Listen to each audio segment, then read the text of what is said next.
In the video game industry, there are far too many instances of a remarkable game spawning a franchise that eventually fails to live up to the legacy with time. Parasite Eve is one such unfortunate victim, but before it fell out of favor with the fans, the franchise had its moments, where the original video game was hailed as one of the greatest ever. When it was first released back in 1998 for the PlayStation, it was truly one of its kind. And I have often wondered how things went from there to a rather disappointing turn. In this video, I will explore the entire trajectory of the franchise, starting from the things that made Parasite Eve one of the most popular video games to the reasons behind the franchise's downfall. Before we go into our explanation, we have a very small request. If you like our content, please support us by subscribing to our channel. This is a small click for you, but for us, it means a lot. Thank you. Let's begin.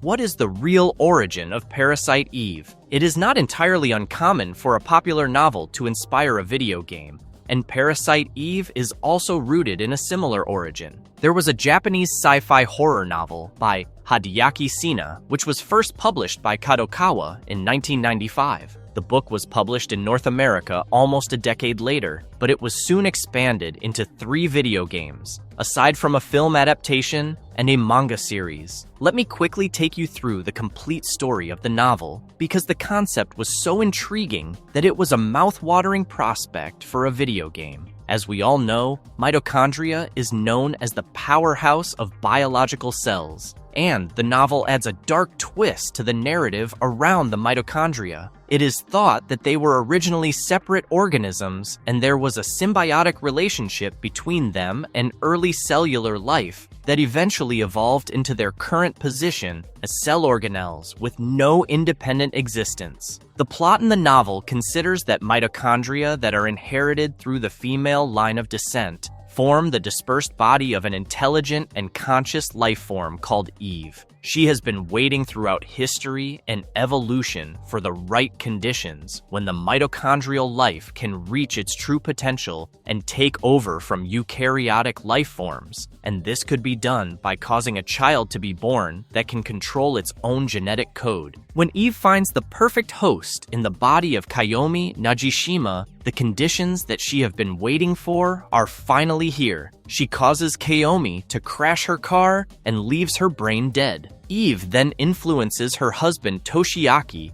who is a research assistant, and she also influences a doctor to make sure that one of Kayomi's kidneys is transplanted into the teenage girl Mariko Anzai as a part of organ donation. The kidney is also a part of Eve, and this makes Mariko a suitable host who can give birth to mitochondrial life. Also, it is worth mentioning that Eve has the powers of mind control by signaling to the mitochondria in people's bodies. She uses this to influence Toshiaki further and makes him work on growing some of Kayomi's liver cells in his laboratory. Things eventually take a dark turn when she rapes Toshiaki to capture some of his sperm and uses this to fertilize an egg of her own production. She implants the egg in Mariko's womb, and it develops into a child that is born immediately and turns into an adult within seconds. Now comes the twist, because Eve anticipated her child to have the ability to consciously change its genetic code,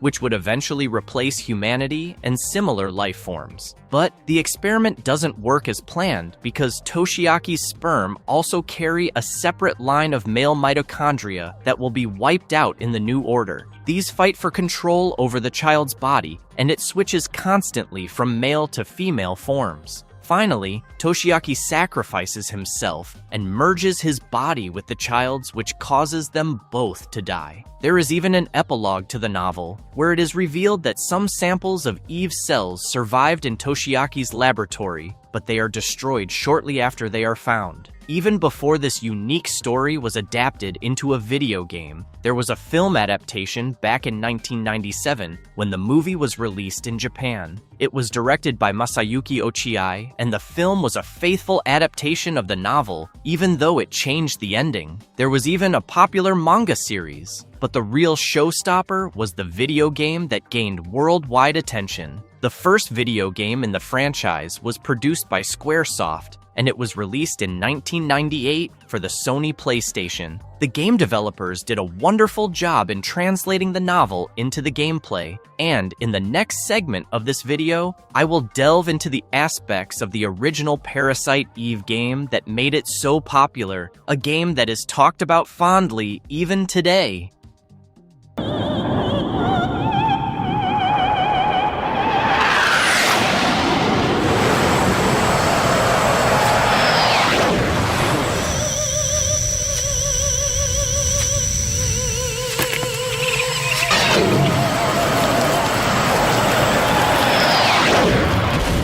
What made Parasite Eve such a hit and genre-defining video game? The original video game served as a sequel to the novel Parasite Eve, and this role-playing video game followed the story of a New York City police officer, Aya Brea, across 6 days in 1997 as she attempted to stop Eve, the lady with the plans to destroy the human race through spontaneous human combustion. Players could explore the various levels set in areas of New York while utilizing a plausible real-time combat system along with several role-playing elements. This was Squaresoft's first M-rated game, and it was also the first major American and Japanese game development collaboration for the company. It marked the resurgence of the popularity in Japanese horror, and one of the 2 manga comics was based on the video game. I think what really set the game apart from the others was the unique blend of horror, science fiction, RPG mechanics, and the cinematic storytelling. The compelling protagonist and the remarkable setting of the game made it a must-try for the fans. It was not easy to combine real-time combat with the novel experience, and I particularly enjoyed the deep customization of weapons. There were some tense confrontations and strategic planning, and this was unlike the most traditional RPGs or the horror games that succeeded during the time. Another thing that certainly helped in the success of the game was the cinematic presentation with high-quality graphics and detailed real-world settings. The stylish cutscenes only added to the brilliant visuals. There was an overall dark and mature theme around the game,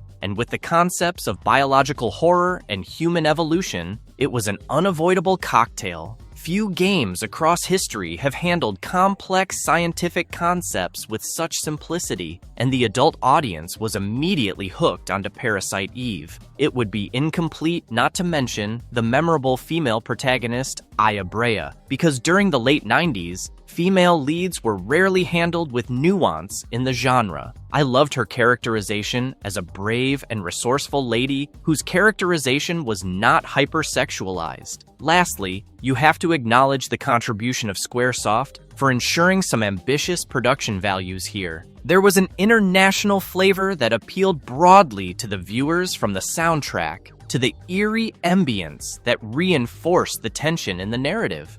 When the game was released, it was flooded with positive critical reception for its amazing graphics, gameplay depth, and the mature tone, and it was even nominated for several major game awards. There was some criticism about the lack of replay value in the game, but I think these were rather baseless allegations. Everyone still remembers Parasite Eve as a genre-defining pioneer that led to multiple sequels and developed a steady cult following. It left behind a lasting legacy, and it was a pity that the franchise could not enjoy a much longer run because it had all the potential.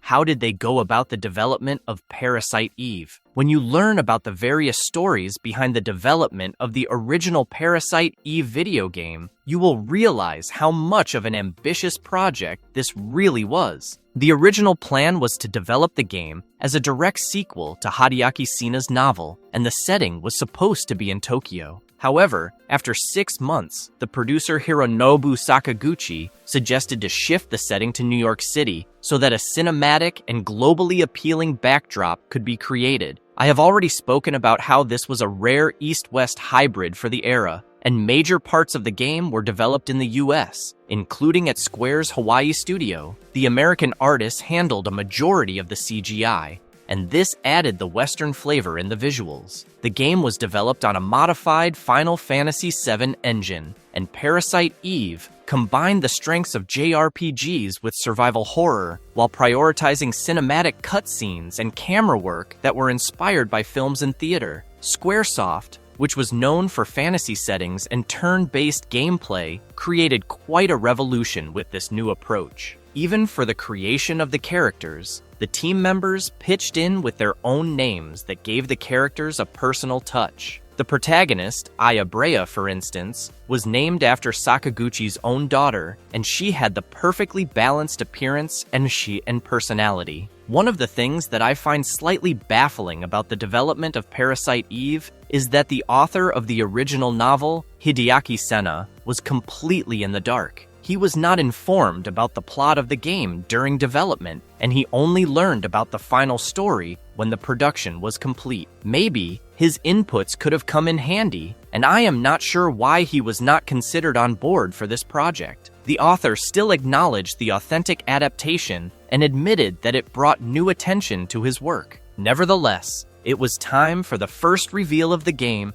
at the 1997 Tokyo Game Show, and this one featured only full motion video with no gameplay. It added to the anticipation among the fans and bolstered the cinematic aspirations of the game because it was more like a movie trailer. When the game finally released, the excitement among the fans was almost insane. As an M-rated game, Parasite Eve was known for graphic imagery, body horror, sexual themes, and violence that pushed boundaries for the studio and the PlayStation market. It could have become a subject of controversy because of the concepts like the horrors of motherhood and existential themes that required a careful balancing of cultural taboos and audience acceptance. Fortunately, it all worked out, and here we are discussing the greatness of a game developed over 2 decades ago.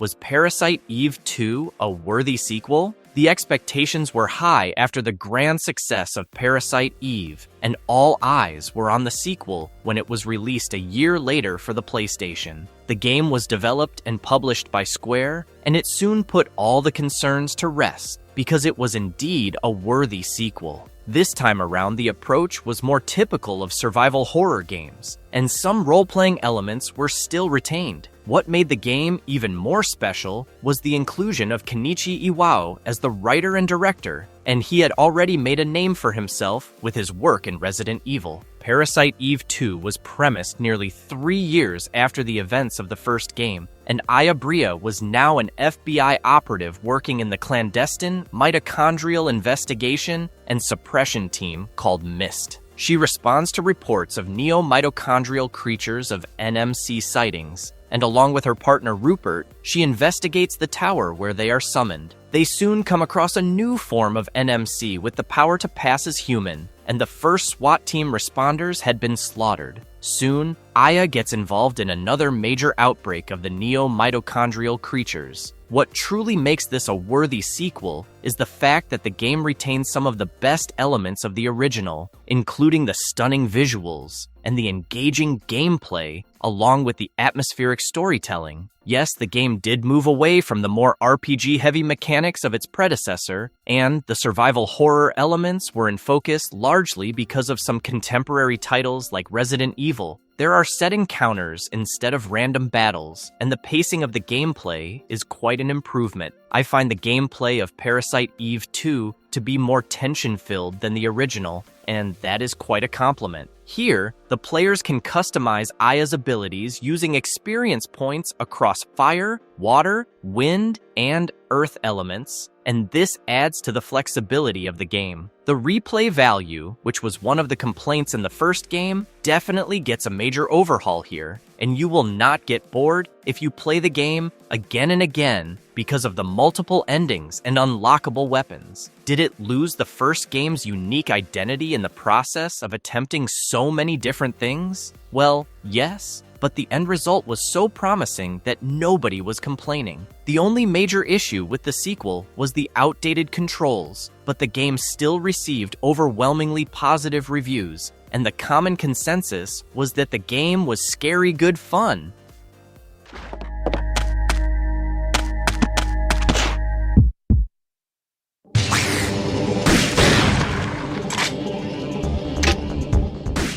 Exploring some of the major changes during the development that shaped the final result of Parasite Eve 2. Not everything was rosy about Parasite Eve, and certainly not all the creative pivots and resource constraints faced by the makers. The game was originally planned as a spin-off with Kyle as the lead, and it was supposed to have a more traditional mystery narrative. However, Square decided to turn it into an official sequel mid-development, which meant introducing a lot of changes and turning back to Aya as the main protagonist. The director Kenichi Iwao brought in elements of survival horror and puzzle designs from the Resident Evil franchise, and honestly, it all worked wonders. I can also spot inspirations drawn from games like Alone in the Dark and Wizardry, and the hybrid gameplay was almost the demand of the time. The main problem, however, was that of budget, and the initial team was small enough. They had recently transitioned from working on 2D shooters, and only Iwao was the one with some RPG experience. During the development, Square faced financial issues and halved the team, which left even fewer people to get the job done. What made it even more difficult for those working was that the release date was accelerated by 6 months, and they literally worked non-stop to finish it all within the time limit. Not to mention that the story of the novel had been exhausted in the first game, and the development team had to come up with new lore for the sequel, especially with the pressure of the continuation.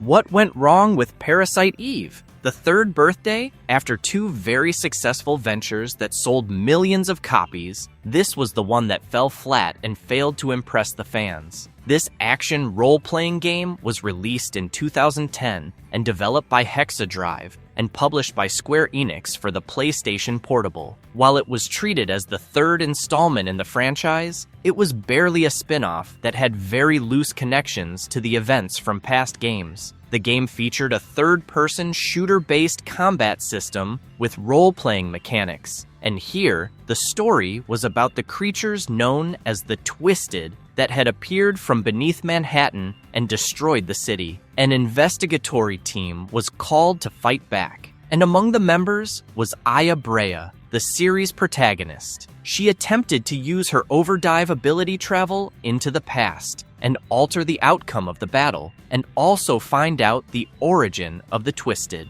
The game was intended to be a conceptual rebirth for Aya's character, and she was reintroduced to the community after almost a decade since the last game. Unfortunately, the drastic departure from the series' core gameplay did not go down too well with the fans. The game was a major move from the original RPG and survival horror elements, and it was turned into a third-person cover shooter format with JRPG mechanics. The longtime fans were alienated, and the weak narrative did not help. The story was confusing and poorly written, and it lacked the thematic depth of the earlier games. Aside from these major issues, there were technical difficulties with camera control, and some of the shooter mechanics detracted heavily from the original gameplay experience, and the players were left frustrated. Eventually, it led to the crash of the legacy, and we haven't had another Parasite Eve game since the failure of this one. Square Enix still holds the rights with Kadokawa involved for redistribution, but the original producer, Hironobu Sakaguchi, has stated that he personally is not making a new Parasite Eve game, but he also said that he will be open to Square Enix attempting another one.